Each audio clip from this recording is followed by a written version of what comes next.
Hey, welcome to Nighttiger Comics, the channel where we do just everything comic books.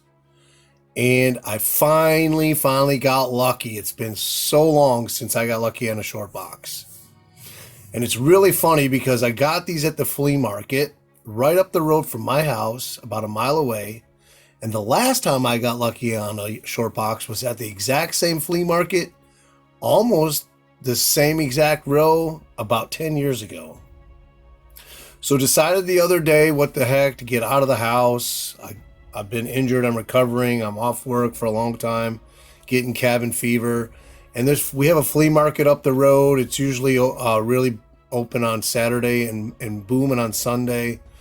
But they do have a racetrack up there of those miniature cars. And so they are open all week. So vendors that have stores, they can be open whenever they want. So I thought, I'll go up there, just walk around, get out of the house. And there was a guy there who has a booth that does like sports memorabilia. And I've been up there before, and he has comic books every now and then, but just not a lot and nothing good. So he had a short box, and he said that he bought it out of a storage unit lot and had sold most of the big books already. As you can see, the box that I showed in the beginning, he was selling the good stuff for $5 a piece. So we're talking, I don't even know. He said some Strange Tales, Iron Man, Thor keys, but he couldn't really give me specifics. But he had the rest left.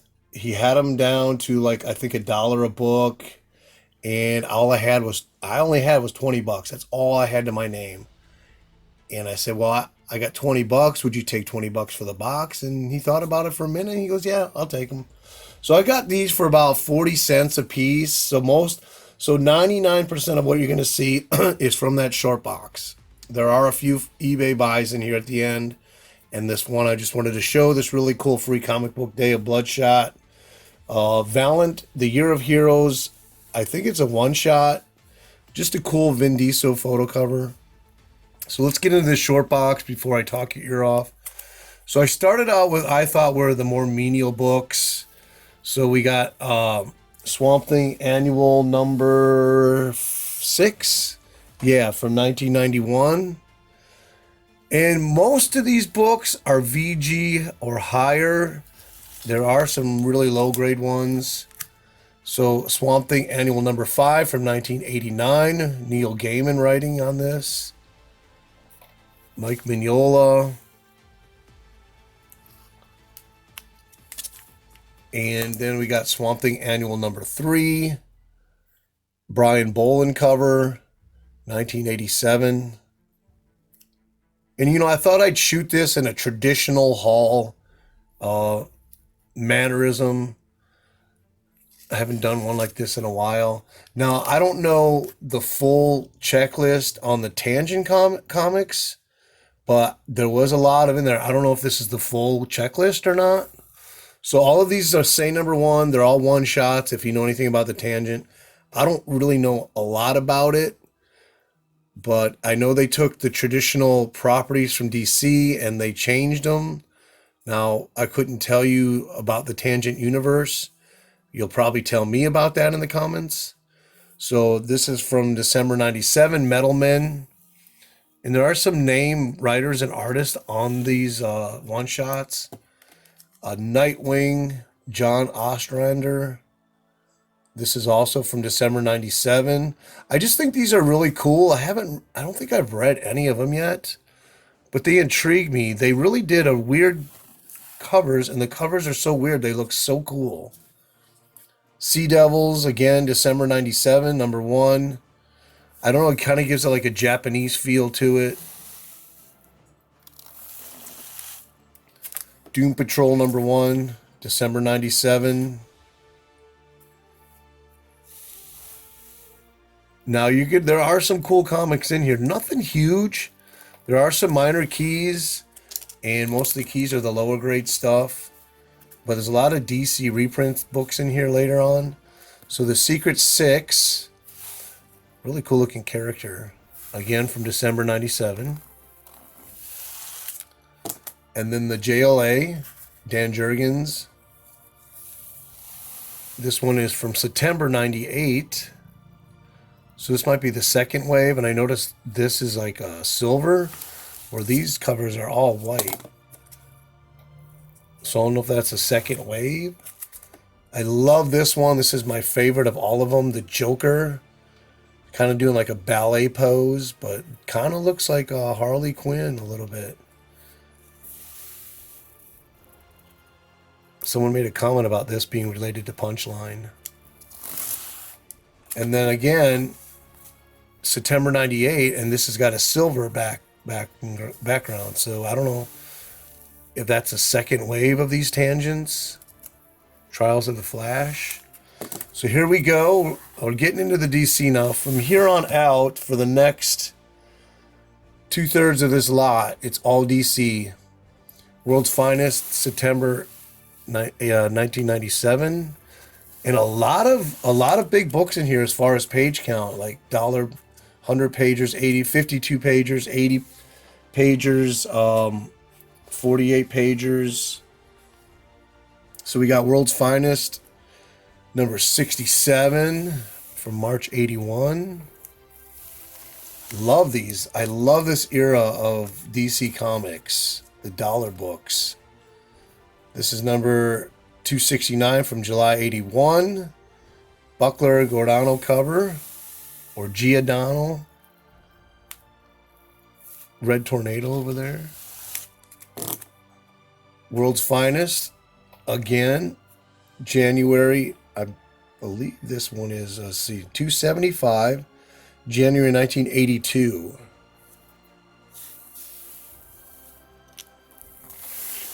World's Finest, 277, March 82.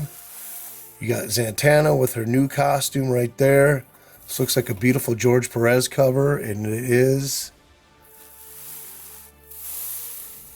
Like I said, I love these dollar books. I just thought this era was so cool. Number 278, April 82, another George Perez cover. I always love these George Perez flying poses. He does a great job on these. Byrne does similar poses to those. Again, you got Zatanna up there. Number 279, May 82. Definitely not a Perez cover. I would say Dick Giordano again. This one's got a water stain on it. But like I said, these are not super high grade. Number 282, August 82, great Gil Kane cover. Love Gil Kane's Batman. And I think at this time, Gil Kane started inking his own work. His line work was a lot thicker. Didn't care for it too much. And his ankles on his characters are really thick. But still, it has a unique style that I actually fell in love with at some point. And we got a Buckler Mitchell cover here, number 280. And I don't even have this one listed on my notes. Very cool cover, though. Psychedelic, kind of. I'm sure this is in 1982. Then we got Strange Adventures, 235, 52 pages. Of course, all reprints. This is from April 72. And we got a Carmen Infantino cover, for sure. Then we got a Super DC Giant. This one seems to be in really nice shape. Ernie Chan cover. This is from June of 76. And this is the last issue in the run of these reprint theme series. Okay, we're going to move on to the next pile. Okay, so I roughly counted these somewhere between, I think it's like 57 comics for $20. I think that, yeah, average somewhere around 40 cents. So we got DC Special number 18, another themed series of reprints by DC that came out in the 70s. This is number 18, November 1975. So you got Earth-Shaking Stories, Spectacular Superstar issue. You got Captain Marvel, Flash, Green Lantern, Superman. Really love this stuff. I mean, this is like 50 cents. You got a lot. You got like 3 comics in there. DC Special number 20, all Green Lantern issue. March 76. Here's one of the gems. This is seems kind of a high grade. Maybe like an 7.5 copy of Superman 244. And that is from November 1971. The Electronic Ghost of Metropolis. So this is another giant issue, 48 pages for 25 cents. You get an original story, and then you get like 2 or 3 backup reprints in it. Then we got giant Superman Silver Age, all Kryptonite issue, number 227. And this is from 1970. Really low grade, but hey, these things, I've been reading them the last couple of days, and man, these issues are fun. They take you about at least 2 hours to read. And then this is Superman number 217, July 1969. And you got Lori Manis, the Mermaid, the first Supergirl, Brainiac story, Superman's first Kryptonite foe, Origin of Metallo. So man, you get a lot in this thing for $0.25. Another low grade is probably a VG copy. So then I got some Lois Lanes in here. And a lot of the books in here are kind of runs a little bit. So Lois Lane 132. This is from 1973. Really low grade copy, but it looks nice in the Mylar. Another giant, number 52 pages for $0.25. 120 with your bondage cover there. You got your Rose and Thorn backup story from March 1972. It's a nicer grade, probably fine. Another nice Lois Lane. This is probably a VG again. 48 pages this time, so it went down 6 pages for $0.25. Number 117 from December 1971. Guess with some Lady Danger backup, Rose and Thorn backup, original Lois Lane cover. Story. I just read this one. Oh man, what a fantastic issue. Again, 25 cents. This time it doesn't tell you how many pages. So you got 52, then 48. Now it's not telling you how many are in here. It just says bigger and better. Number 114 with a really nice Thorn cover. This is from 1971. Beautiful yellow background. Nice, big, large, beautiful drawing of Lois Lane. Like I said, I just read this one too, and it was really good. Now we're going into some Jimmy Olsen Giants. G62. If you watch After Comics, he goes through the whole 80-page Giants series up to a certain, excuse me,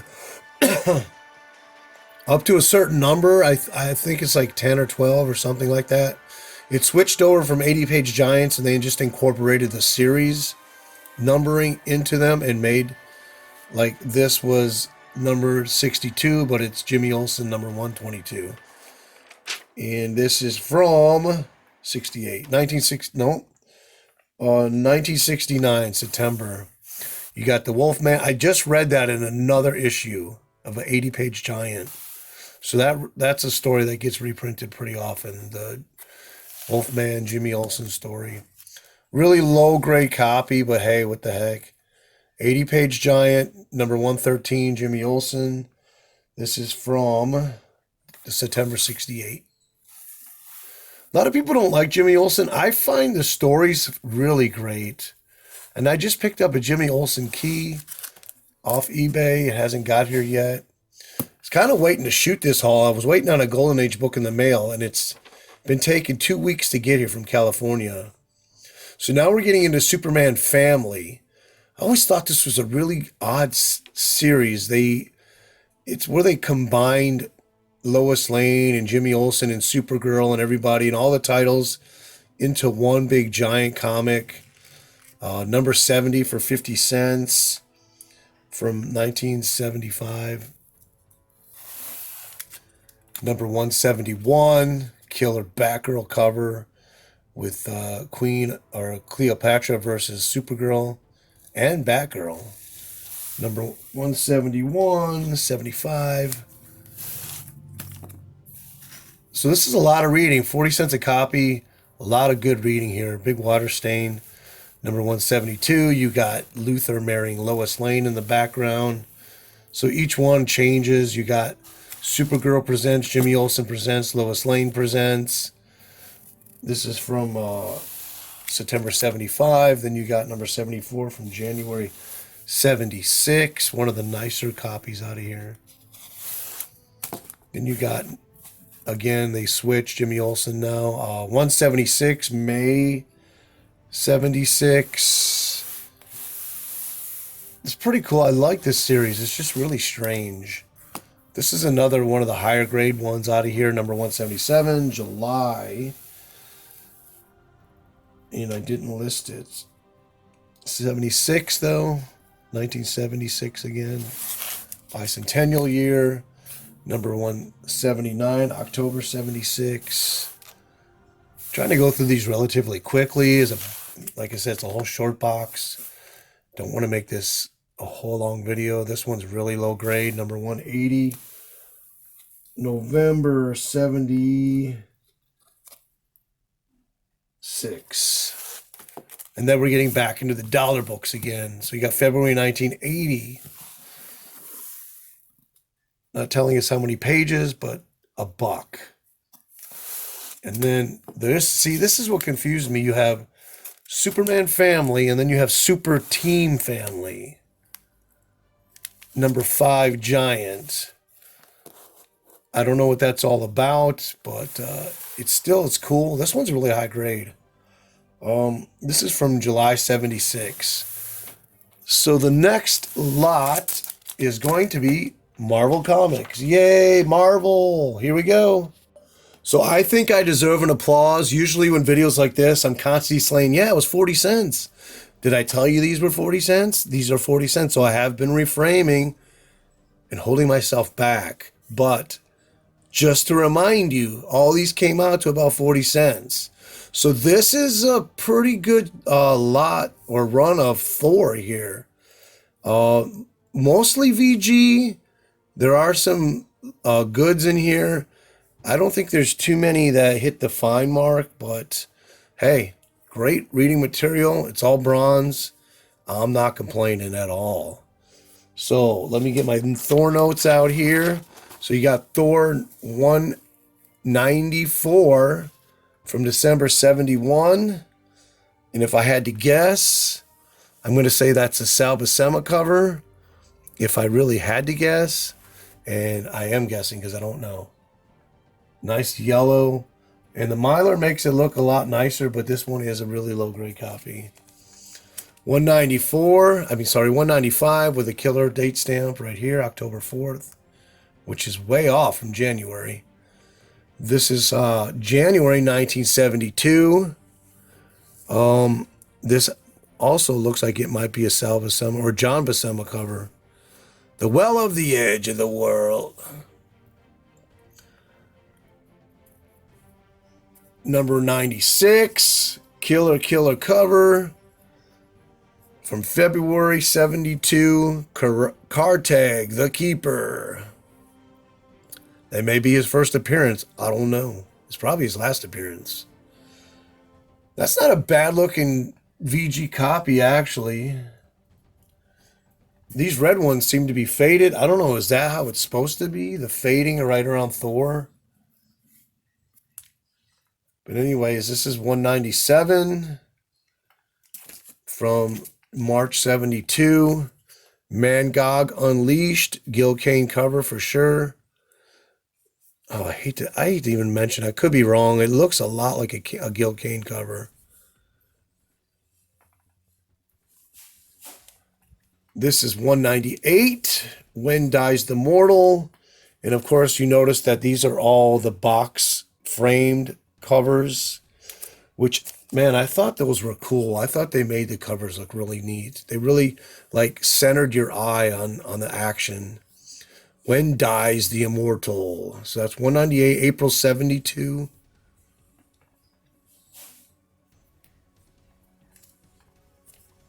Then 199, Death to the Legions of Pluto. This is from May 72. This is actually a key. This is the first Eagle Prime. I think this goes for a little bit. It probably is a nice VG Plus copy, so happy about that. Another white cover with a spine roll, and you got Eagle Prime versus the Earth on the bottom. So it didn't have 200, it didn't have 201, but it has 202. First appearance of Jason Kimball, who becomes, how do you say his name? Genie, one of the young gods who can transform his, I think his energy or spirit into inanimate objects and make them come alive. So it's cool pencil date here and really low grade copy, but what the heck? 40 cents, I'll take it all day long. So this is September, or no, wait, this is August 72. Then you got 203, September 72. This is first appearance of the Young Gods. So here they are right here. Nice VG copy. They walk like gods. I have not read any of these yet. So kind of excited to get into these and read them this coming week. 206, like a really low grade copy, like a G minus maybe. This is 206, December 72. You got the Absorbing Man. Nice, really nice Buscema cover. I'm going to guess again. Then 207 with Loki, definitely a Gil Kane cover. No doubt about that. What is this? January 73. So a good little like run here. Really low grade copy, right? This is like super low grade. This is probably like a fair copy. But that's the first appearance of Macario, the 4D man. I always thought he was cool. He looks so cool. And nice Gil Kane cover. But you know what? It's readable. I'll take it. Number 209, another Gil Kane cover. March 73, first appearance of the Demon Druid, who is Ultimus, a Kree Eternal, and a member of Star Force. March 73. And a better looking copy, too. I always loved it. I think I have 3 or 4 copies of this. I think I have 2 high grade copies of this because I just love this cover. Just love it. It's just, I don't know, something about it. It's so dynamic. It's number 217 from March 73. I don't even think I've read this yet. But man, that is a cool cover. And then 223, March 74. Nothing key about it. Really cool Gil Kane cover. I just read an article on Gil Kane from one of those comic reviewers last night while I was actually mylaring these and writing the dates and the keys on the back. And kind of just got sidetracked, sat down and just started reading about his history in comics. He actually started in the Golden Age, actually trained by a lot of Golden Age master artists. So then you got Thor 224, June 74. He actually dropped out of high school to pursue his career in comics back in the 40s. And he actually spent a year or 2 at different companies. And then he got fired and he couldn't get a comic job for like a year or 2, like around the time he was 18 years old. Number 236, beautiful Gil Kane Absorbing Man cover. Look at that Dynasism, is that how I want to say it? This is from June 75.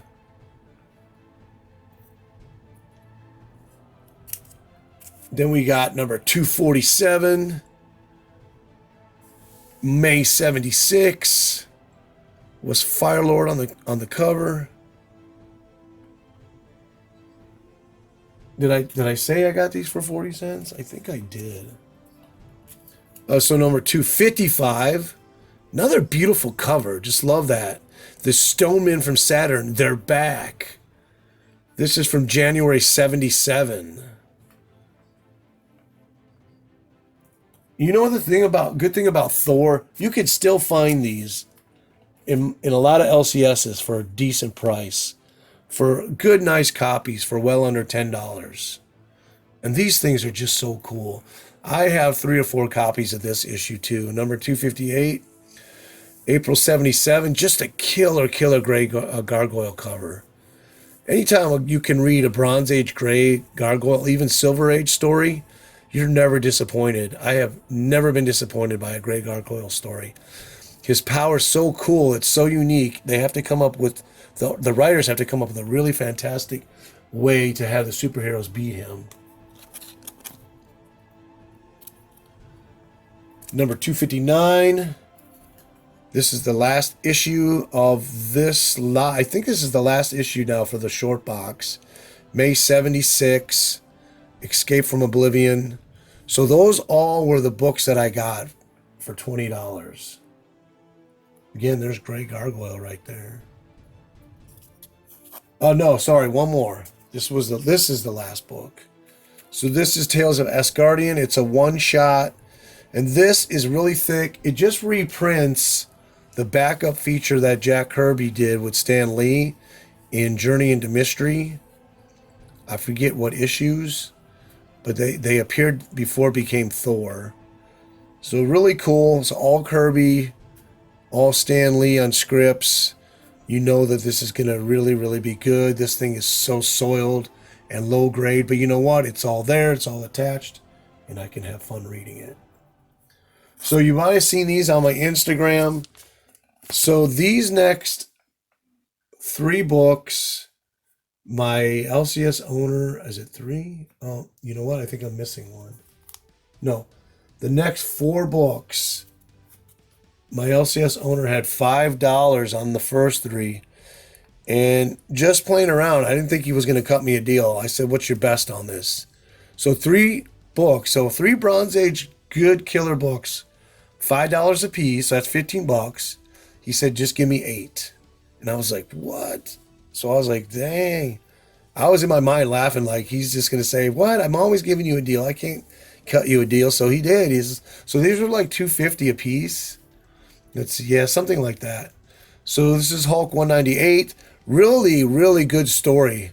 This is by Len Wein and John Buscema and Joe Staton on the art.